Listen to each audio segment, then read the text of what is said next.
Okay, we are live. Welcome back to Under Contract. We're on episode 5, and we come to you every week at 3 o'clock right here on Facebook Live to help connect the dots in real estate. And we do that simply by having world-class guests week in and week out, and today is really no different. We're going to have with us here in just a moment Mr. Juan Pablo. I love saying that name, Juan Pablo. Sounds like it's just such a exotic name, isn't it? But anyway, we're going to have Juan Pablo. The reason that Juan is on the show is today we're going to be talking about how Juan has created an impressive real estate portfolio at a very young age, and how he did it is what's really exciting. We're going to hear about that and maybe how we can do it as well. So before we go into that, though, I want to talk about a couple of things. First of all, some of you that have been following the show know that we have a 2017 Corvette drawing every year here locally, given away by Unity in the community, and we have secured tickets for listeners and viewers of the show. And how you get a hold of one of those tickets is by simply engaging, right? By liking, sharing, talking, calling in. By the way, you can call in to our show today live, 813-574-1820. If we have the opportunity, we will get you on, allow you to ask a question of Juan or myself. Be happy to try to get you on. If not, you can post questions on Facebook. We'll be trying to monitor that as well to get some feedback. And once again, like it, share it, and get a chance at one of those tickets. Each week we give 2 or 3 away from the top engagers. And over the next couple weeks, by the way, that drawing is on March 12th, and we'll be broadcasting live at that event to see if maybe one of us takes home one of that 2017 Corvette. That would be awesome. So another thing that I wanted to talk about real quick, and I don't see, if you want to catch the previous episodes of the show, by the way, the show has been a huge success, so I thank everyone who's been tuning in the last few weeks. But if you want to catch an archived episode of the show, we're on episode 5 now. Go back and watch the previous 4. We typically upload them on YouTube now, not long after the show, so go back and check those out. You can subscribe to our YouTube channel. It's Desking, D-E-S-K-I-N-G, Desking Deals. Desking Deals. You can also follow me at Desking Deals on Twitter. That also counts, by the way, towards that active engagement. Make sure you're tweeting out hashtag Under Contract at Desking Deals. So we appreciate that. Look, next up, we're going to have Juan Pablo here coming on screen in just a moment. Juan has done some amazing things. He's the owner of 100% Financed, and he's going to walk us through not only how he has built up a portfolio of rental units and rental income, but some ways that we can realistically make that happen for ourselves. So we'll be right back with Ron. We're going to go to a quick commercial break, and we'll be right back to meet Mr. Juan Pablo. I have been using Serial Sales Pro for a little more than 2 years now. I highly recommend it to anybody who's either just getting in sales. I don't care if you've been in sales 5 years, 10 years, 20 years. Doesn't matter who you are, where you are. The shorter videos allows me to keep my concentration and also gives me more of a chance to actually apply that knowledge. I've learned how to close deals better and be more effective in my communication with these customers. You know, I think what Serial Sales Pro does for me, it just keeps me sharp, keeps my edge sharp. My income has literally tripled in the last 3 years. This year, I'm already slated to make about 50 grand more than I made last year. I've doubled my income from what I made last year. It's definitely increased my income, and a lot of that came from what I learned right from Serial Sales Pro. It's really turned my whole sales career around. It keeps me ready to get to the next level. So if you're not plugged in to it, get involved right away.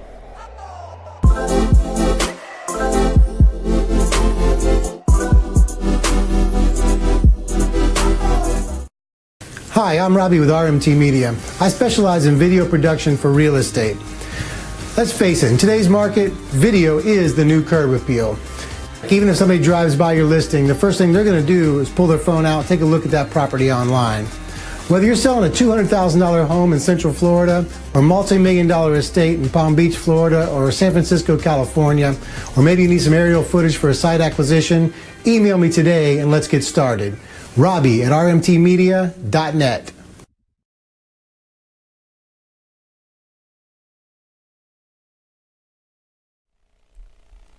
Hey, welcome back. Welcome back. Sean McNeil, thank you for engaging. We see you and others out there getting active on the show here, social media.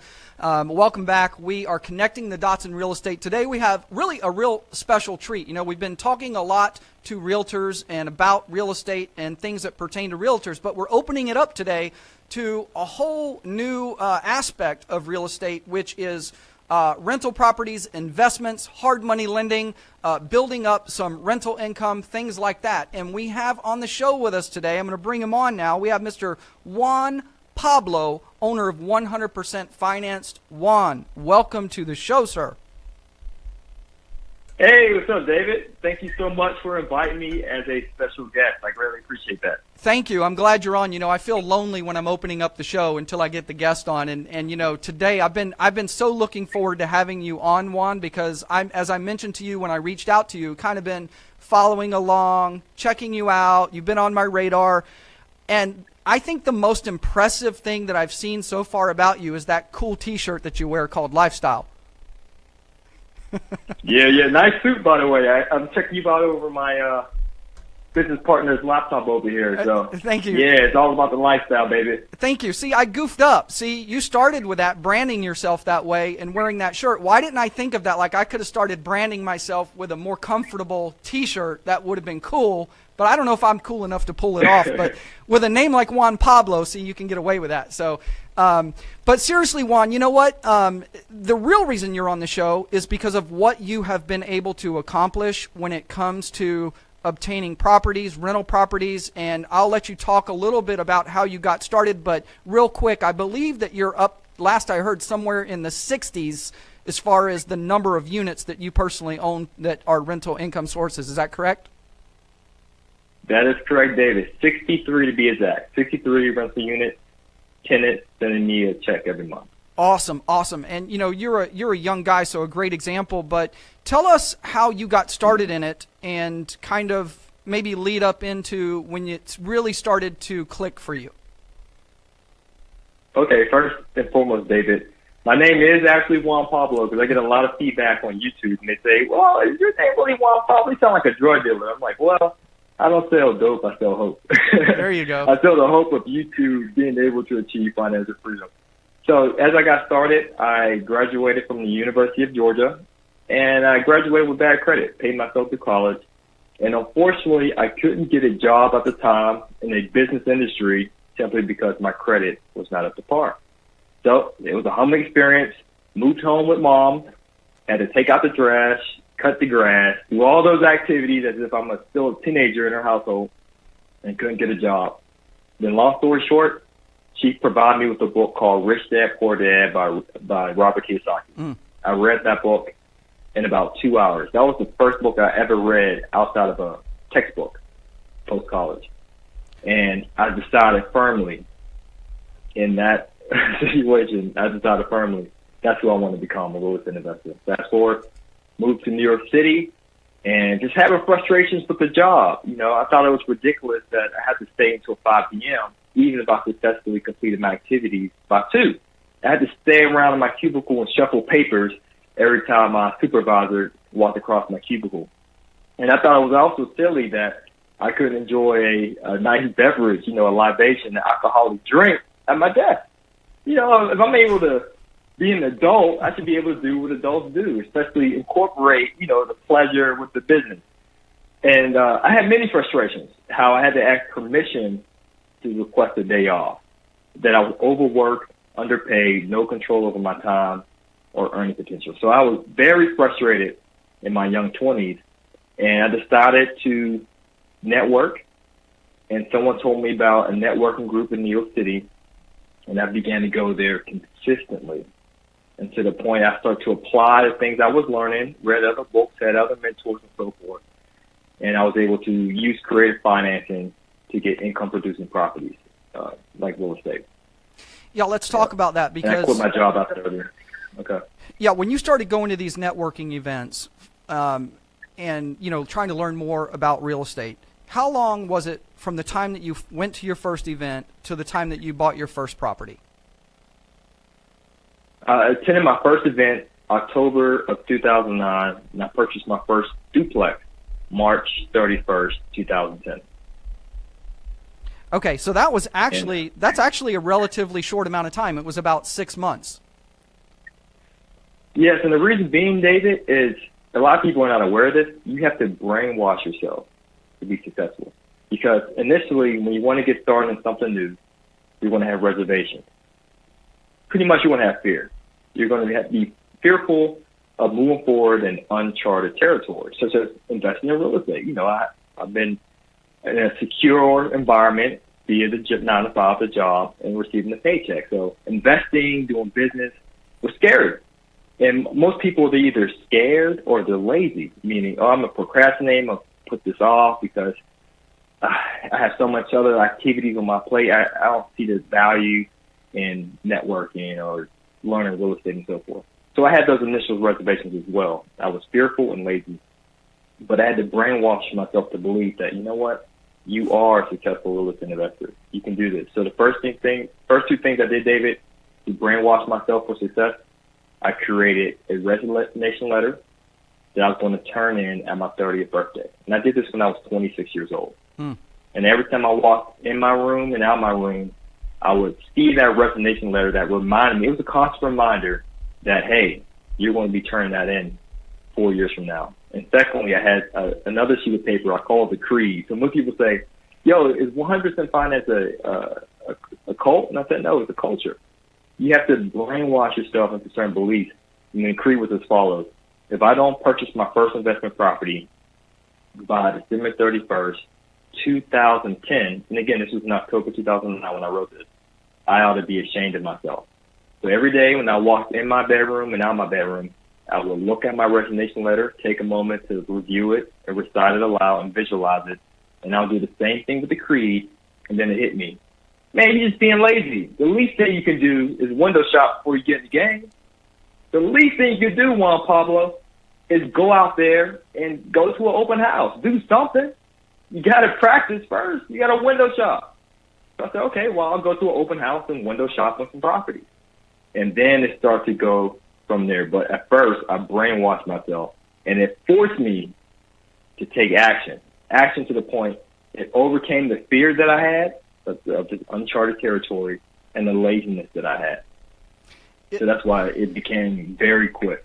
Yeah, I love this, Juan Pablo. You know, you brought out a great point, something that I recognize and see again and again and again with people who experience success, and that is that, you know, these quirky little things that we think of as oddball things, or better yet, if other people see us doing them, they think we're a little, you know, bananas because we've got this, you know, this resignation letter that we're reading every day, and we've got this, you know, list of goals that we write on our mirror or whatever the case may be, and people think it's just lofty and they want to tell you, oh, you can't do it. But every single successful person has some similar story like that they tell that got them, you know, consistent in doing what they needed to do to get where they're going to go. So what I want to talk about, though, before we get into how you can do this type of thing without really your own money and a you know, huge credit report and a wonderful portfolio. We all know that anyone like that could buy, but what about the regular person who's maybe doesn't have the credit score or the cash flow to go out and get involved in this game, which I think that keeps a lot of people out of it, is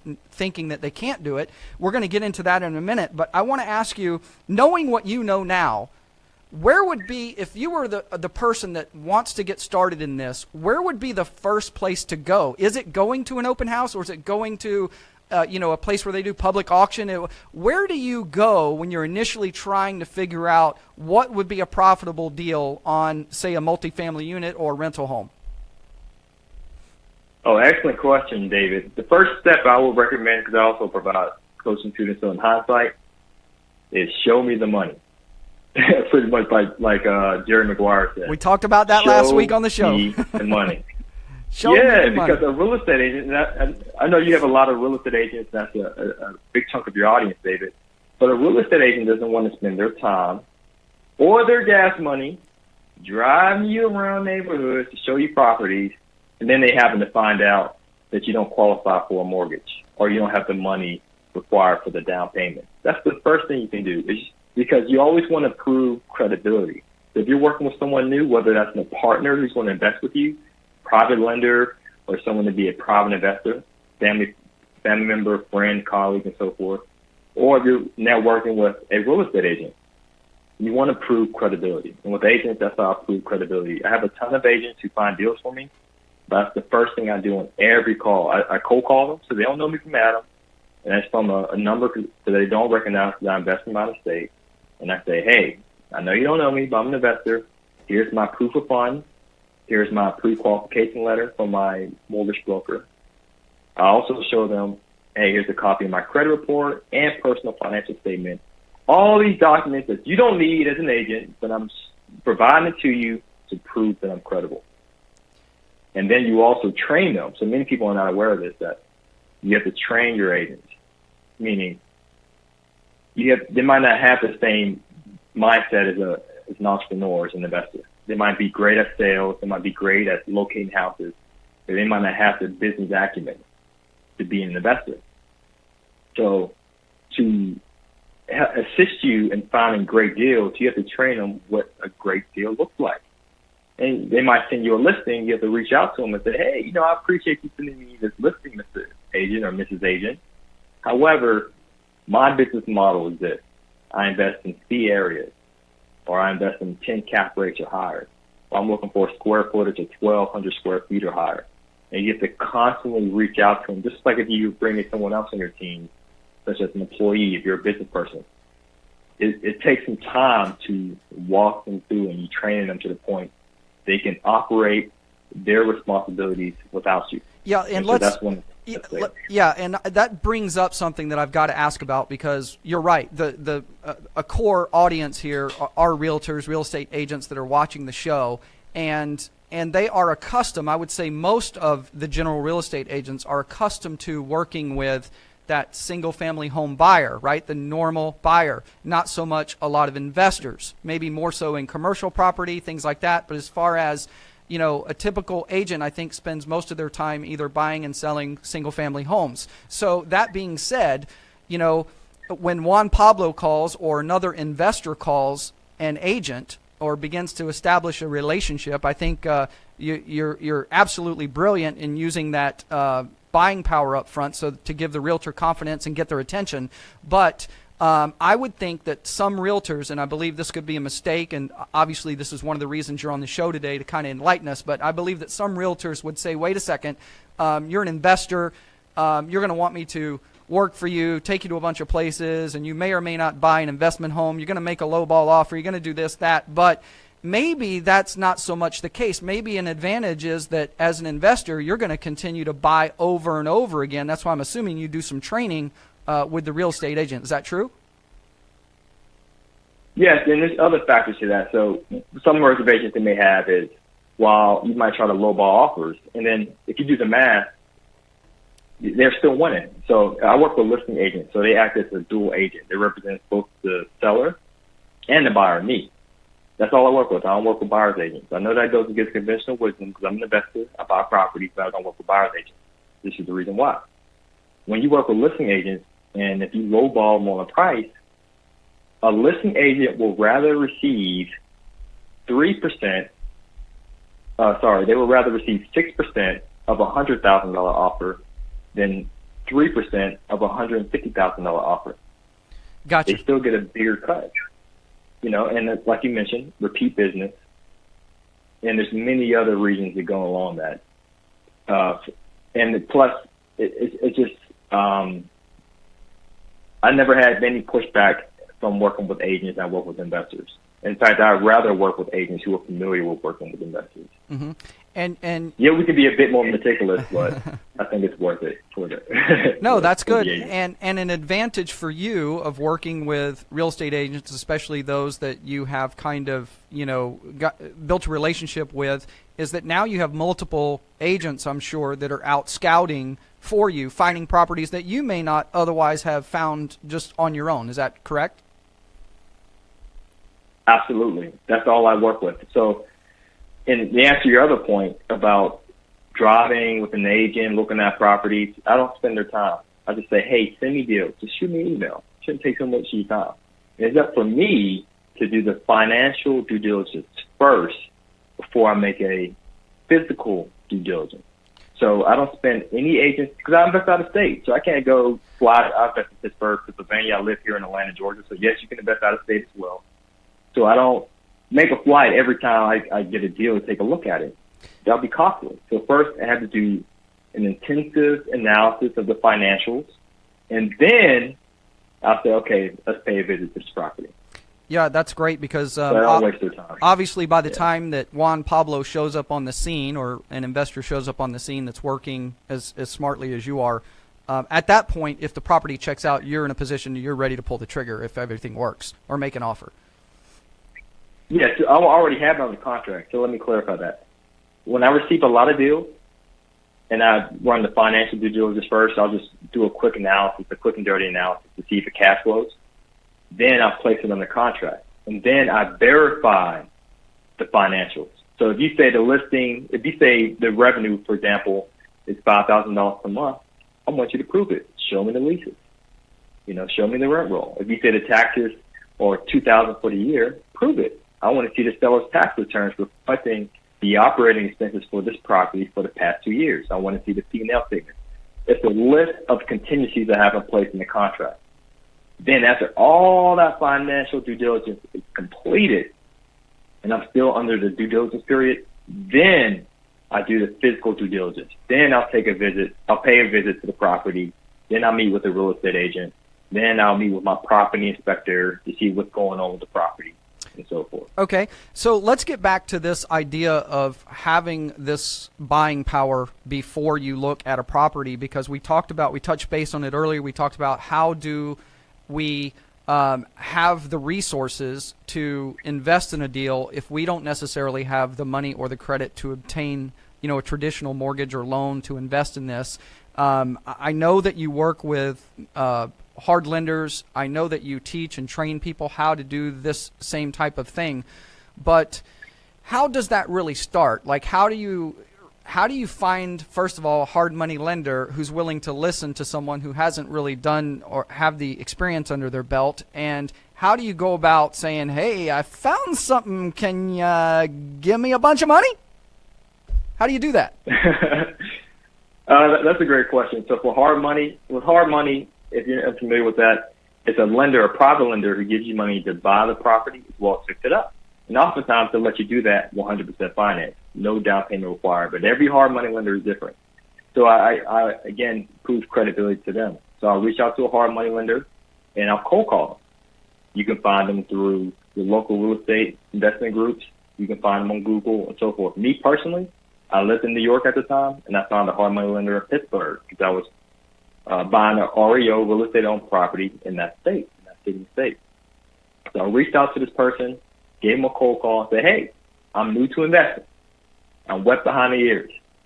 However, I'm interested in doing a hard money model because I have a team of real estate agents that are sending me deals. And this gentleman, he used to be a flipper. They're not big institutions. A lot of these hard money lenders are local lenders, mom and pop lenders. He said, yeah, I used to flip back in my day. I'm old now, old and gray. I'm not trying to flip no more, but I got a lot of money. I'll lend it to you. Just send me a copy of your credit report. He didn't even have to run my credit. I just sent him a copy of my credit report using creditchecktotal.com.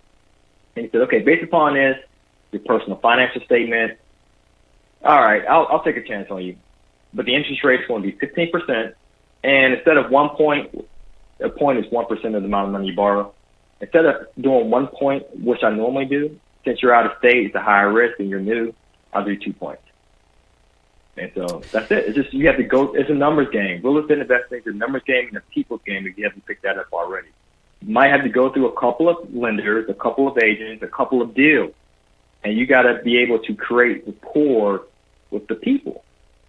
Establishing that credibility, in other words, so that they'll work with you. Yeah, and I think that you would probably agree, hard money lenders are called hard money lenders because they lend money. Like that, they're eager to do that. That's one of the ways that they make money. So if the deal looks right and it's a person they want to do business with, it's really not necessarily that difficult. As a matter of fact, in a lot of ways, you're doing them a favor, right? You're bringing business to them with an opportunity for them to make money and take advantage of it.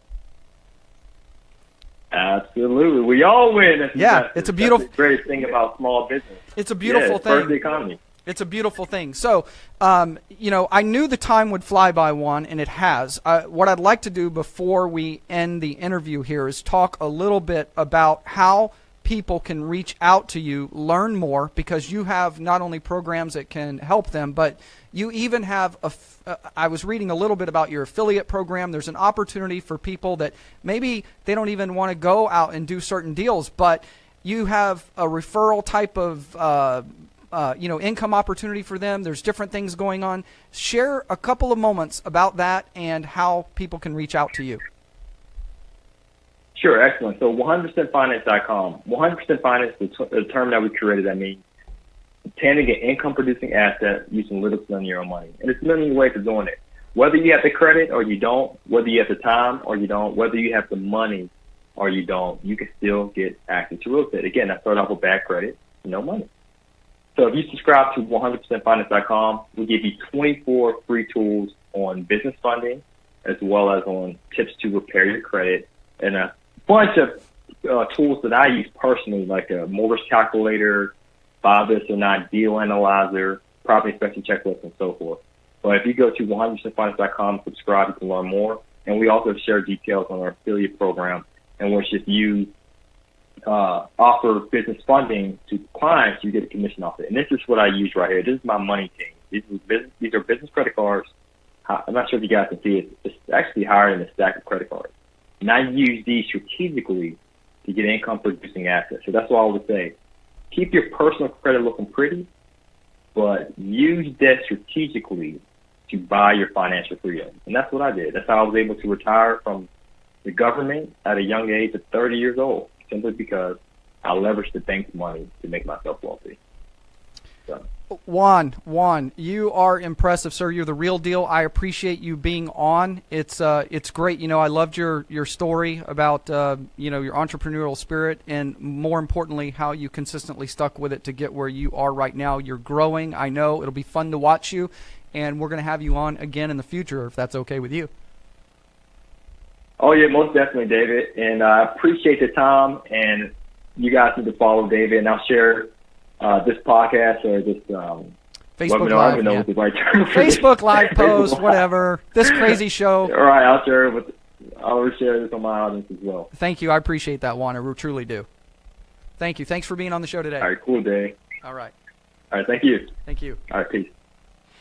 There you have it. It was Juan Pablo, once again, world-class guest. I mean, here's a guy, and by the way, let's talk about the takeaway, because these are some of the things that I took away. I'm sure you were taking notes. Obviously, you're going to go back and check out more of 100% Financed at 100%finance.com. I'm sure Juan will make himself available to you. He has a team of people that help. So if you're interested in pursuing that idea of building up a real estate portfolio, getting rental incomes, especially multifamily units, we know that's huge right now, right? That's something that our friend Grant Cardone, I know many of you follow the show, follow Grant Cardone. If you're not, follow Grant Cardone, right? Just a great entrepreneur based out of Miami, Florida, international sales trainer, and just an amazing person, right? So he is building a fortune in multifamily units, and he has a show that gets into this pretty much on a weekly basis. So follow Grant Cardone. Make sure you catch his shows as well.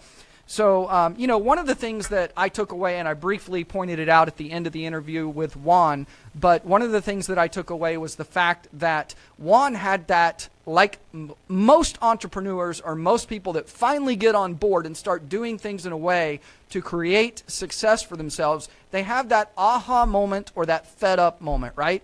Juan went to college, came back home, went out to get a job, wound up back home with bad credit, mowing the grass in his early 20s after being a college graduate, gets a job, and then realizes that he can't have his vodka and soda while he's at his kiosk at his desk, right? So he wanted a different life, and I think we saw that when you see the branding that he has with his T-shirt that says lifestyle, right? That kind of says it all. But I want to, and the other thing that I took away real quick, going into that same sort of theme, did you guys catch the fact that He went to college, graduated from college, came home, and then his aha moment started when he read Rich Dad, Poor Dad, right? Maybe should have had that book earlier on. Maybe that's what we should have in our high schools, right? Not to say you don't need to go to college or shouldn't go to college, but that, it's books like these. It's people that are out in the real world getting it done that I look to, those who are actually accomplishing it, to kind of emulate some of the things that they do. I hope you'll do the same. So, okay, so that's our takeaway. Next. Okay, I'm going to repeat the website one more time because I think our producer just said someone asked. 100, and by the way, that's 100. It's not spelled out. It's 100, percent. Percent is spelled out. Financed. Finance. Is it finance or financed with a D? Finance. Finance? All right. It may or may not have a D on the end, but I think it's 100percentfinance.com. Check that out. It won't be hard to find. If you Google Juan Pablo, as popular as he is, unfortunately, there's some other Juan Pablos out there that are famous celebrities. So you got that up on the site or up on the... Okay, perfect. We got it. So let's go now to the Realtor of the Week. And for those of you who don't know, every single week I reach out. This is a surprise to realtors because they don't know they're going to be on it until after the show or during the show. But here is our featured Realtor of the Week, and the way that our Realtor of the Week is selected is by what they are doing out there, what they're accomplishing, right? What I'm seeing them do out on Facebook, in social media, and also in numbers, right? So our featured Realtor of the Week is Brandy Kirkaby. Brandy Kirkaby, and she is out of Corpus Christi, Texas. And is that right? Corpus? It's like a tongue twister. Corpus Christi. No, Corpus Christi, right? Corpus Christi, Texas. She's with KW, which is Keller Williams Coastal Blend. You can find her at kwcoastalblend.com. That's Brandy Kirkaby. She does a lot of Facebook Live posts, and she is an open book. It's one of the things that I like about Brandy. She is mixing in social and business kind of all together, and you really get to connect with her and see her, what her lifestyle is like. And she has been in the business 21 years, which I haven't figured out yet because it means that she started when she was like 4 or 5, apparently. But congratulations, Brandy. Thank you for doing what you're doing out there for other realtors. It's encouraging, and I know that I've been motivated by it as well. So that was our Realtor of the Week, and just a couple quick things again to point out. By the way, for those of you who have already been selected as winners of the tickets that you'll be receiving for that drawing on March 12th, for those who have already been announced, and including today's winners after the show, by tomorrow I'll announce today's winners by liking. Remember, you got to like and share the post, ask questions, do things like that. We're going to pick 2 or 3 each week. For those of you who have already secured those tickets, they will be sent out along with a couple of other goodies that you weren't expecting. I'll probably send those out tomorrow, so look for them in your mailbox around probably around Tuesday or Wednesday of next week, and we'll be live for that drawing. Might get some other goodies, like I said. Hint, hint. I'll drink my drink here, and one of them might look something like that. But anyway, so upcoming shows. Look, we, again, this show is all about connecting the dots in real estate. It's really for everyone in the real estate industry, and we do that time and time again by having world-class guests. The next couple weeks are no different. We've got a celebrity in the car business coming on. Her name is Elise Kephart, and you'll learn more about Elise, what she's done, and why she's a celebrity in the car business, and how that will help us in real estate. And we have Greg Walker coming on, one of America's top lenders. We've got Teresa Da Silva coming up soon, professional home stager, show you how to have that home go away quickly by staging it and how we can make that work. And I think that is just about it. Louis, we good? All right. Hey, until next week, I'll see you then. #boom.